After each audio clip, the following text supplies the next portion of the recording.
Camera-equipped drones are on the verge of becoming mainstream as technology becomes more readily available. And now there's a growing debate about how they should be used in journalism. CCTV's Jim Spellman takes a look at how drones could give journalists high-flying cameras once reserved for government agencies.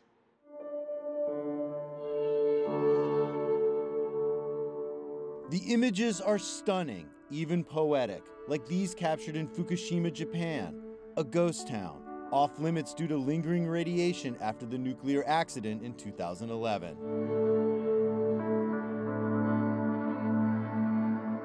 Or these images of Tacloban, Philippines, 2 months after last year's typhoon.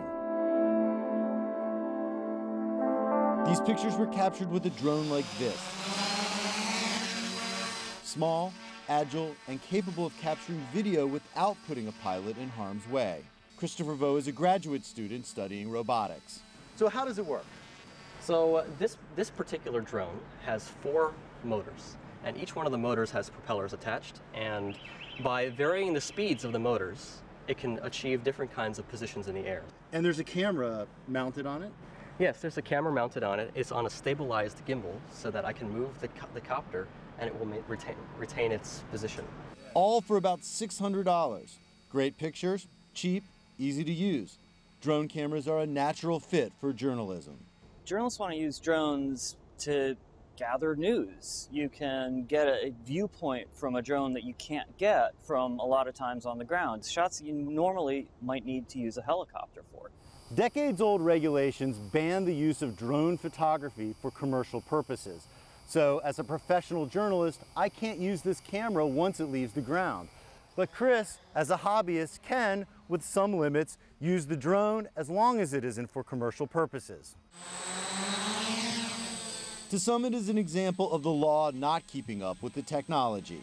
Drone technology wasn't anywhere near what it is now, and that, digital photography allows almost simultaneous transmission of images from news reports. That was not available then. The U.S. Federal Aviation Administration is reviewing rules regarding commercial use of drones and expects to issue new policies soon. But there are no plans to allow journalists free rein in the skies. They say issues of safety as well as privacy make drone use by journalists too difficult to regulate. Last year, the FAA fined an amateur drone operator $10,000 for shooting this footage on a college campus.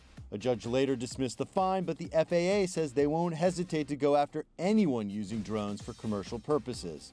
In the meantime, news outlets are bending the rules, buying footage like this from third parties. You can't stop technology. I mean, once people have started using this stuff, they are going to find ways to use it.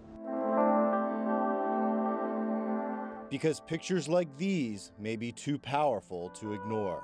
Jim Spellman, CCTV, Fairfax, Virginia.